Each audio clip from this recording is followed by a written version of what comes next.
Hey everybody, it's that time of week again. We are at Sunday, and one of the questions I get asked all the time is, how do you make sin-free gravy?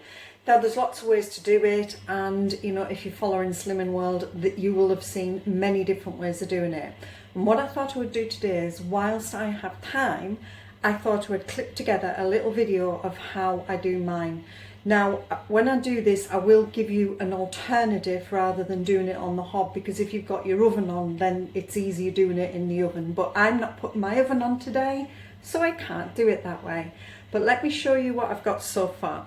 So I'm using sort of half a red onion. This is only for two of us. So I'm using half a red onion. You can use any onion you want, white, red, it doesn't matter. And I'm using one OXO cube, and that is all I'm using, and some water. So that is all that is going into my sin-free gravy. And what I'll do is I will show you how I do it. Okay, so in the pan I have put my onion. It's chopped very, very thinly. And what I'm going to do is soften it down so it becomes really sort of soft and jammy, to be quite honest. This should take about, I don't know, 10 minutes. Now, if you do have your oven on, then you could actually just pop the chopped onion with the OXO cube and a little bit of water in the oven and just let it cook that way whilst you've got the oven on, cooking whatever you're cooking. But as I've said, I'm not having my oven on, so this is like a cheats way of doing it, to be quite honest. The ring is on low, so I'm just going to leave that there and let the onions cook down till they've gone really, really soft. And then what I'll do is add the OXO, some water, and I will come back and show you how the next stages are going to be prepped. Changed ring so that you can see it easily. This is now sort of softened right down. There's no bite left to the onion. It's really, really soft. So that is now cooked, and all I'm really going to do is just sort of add the OXO, if it comes out of the packet. You watch the day I want it to, it won't. Oh, nightmare. Anyway, you get the gist. Sprinkle in your OXO, then get some hot water. Now, don't make up the full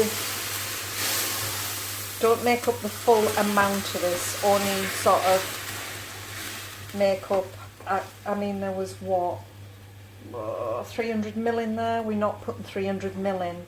There's probably going to be about, I don't know, 100, 200 ml. Let's just keep mixing this. Onion is a natural thickener, by the way, so that is why I've started off with an onion.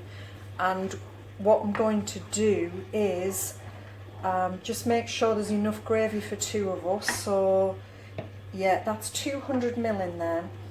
And the easiest way now to get this down is to actually turn the heat right up and to get it on a really low bubble.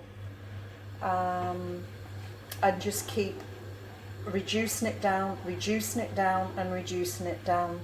And you can either do one or two things. You can leave it thick with the onion sliced, or you can put it in a jug and blend it smooth, because the onion will thicken it up.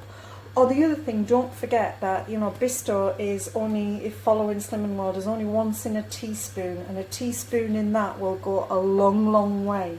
So really the choice is yours. So as you can see now, I've got it into like this nice sort of low rolling bubble, and all I'm going to do is keep that there and keep bringing it down until it starts getting thicker, and then I'll switch it off and decide what I basically want to do with it. I'm not sure whether I'm going to leave it chunky like this or blend it smooth, but that is the easy way to get sin-free gravy. And because I have softened down these red onions, it gives it absolutely bags and bags and bags of flavour.